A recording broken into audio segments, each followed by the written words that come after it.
and he found a ship going to Tarshish. So he paid the fare thereof and went down into it to go with them unto Tarshish from the presence of the Lord. And I want to talk on the subject for a few moments. Jonah ran from God.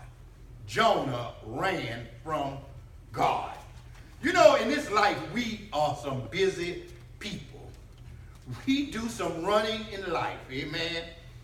We run to the store, we run home, we run away for the weekend, we run here, we run to go exercise, we run to go rest, we run here, we run there, amen. Right. We run with ideas. And there are some of us who either run around with the wrong crowd. But I'm here to tell you, amen, that we can run as much as we want. But one thing I found out in life, that a man can't outrun God. We can try it, but we're going to find out we're always going to come in a distant second when we run from God. In our text today, it's the Old Testament book of Jonah. We find the story of a man who tried his best to run from God. Now, Jonah was a prophet of God, amen. He was a prophet, and Jonah enjoyed prophesizing. But he only enjoyed prophesizing to Israel.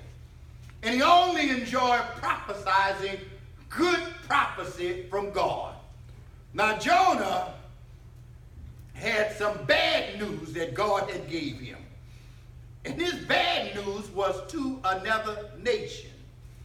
And Jonah didn't want to go to prophesy to that nation because this was Israel's hated enemies. Amen?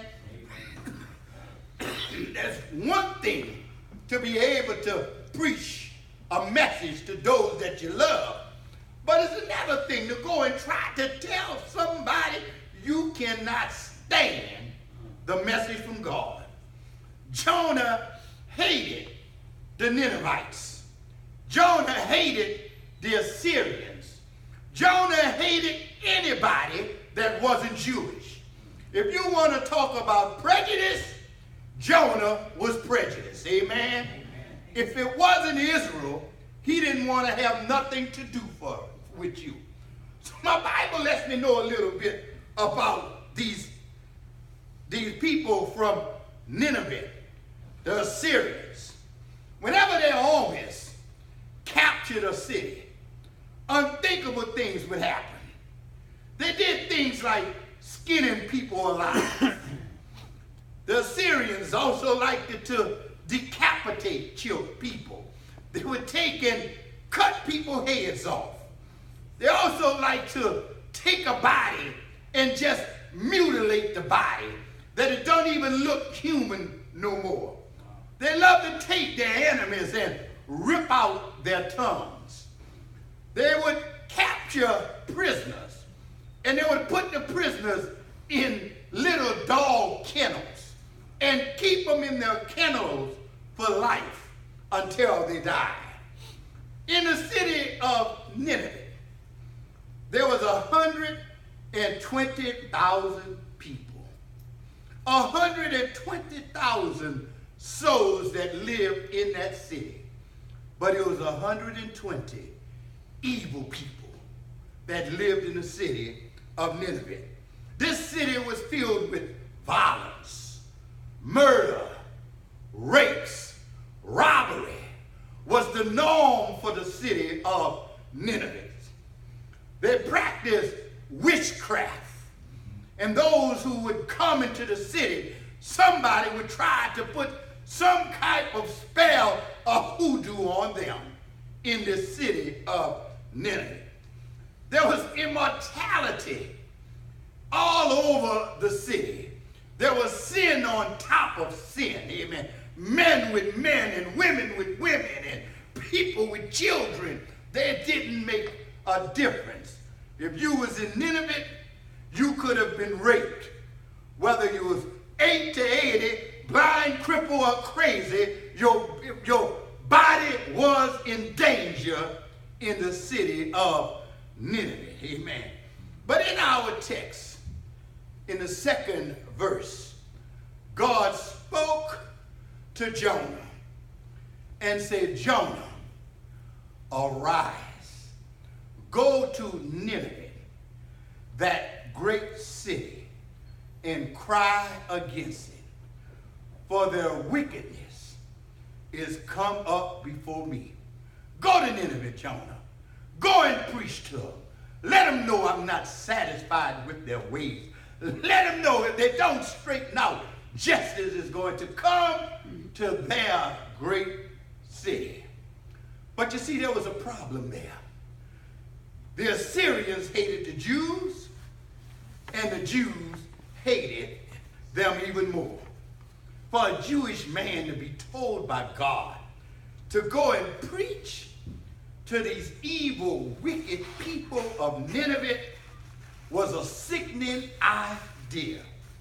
And as far as Jonah was concerned, the people of Nineveh could just go to hell. Jonah did not want to see them saved because there was too wicked in Jonah's eyesight for even to have God think about having pity on this city. But many of us can identify with Jonah. There are some people that we think don't deem the gospel message, don't deem our time, our efforts, our monies to try to get them saved. Amen. Many of us say, hey, they're in another part of the world. Why should we worry about children in Cuba? Why shall we worry about children in China? Why shall we worry about people on the other side of the world? After all, they are not like us. And so many of us are like Jonah. The Bible calls our spiritual journey a walk. But many of us have turned the spiritual journey from a walk to a trot. And some of us have even turned it into a run. Running to get away from God. Amen. Running. In verse 3, our text states, but Jonah rose up to flee unto Tarshish from the presence of the Lord. And he went down to Joppa, and he found a ship going to Tarshish. So he paid the fare thereof and went down into it to go with them unto Tarshish from the presence of the Lord. Jonah did what many of us do when we hear something that we don't want to hear. We move to a place where we think we don't have to hear it. We try to get away from it so that we just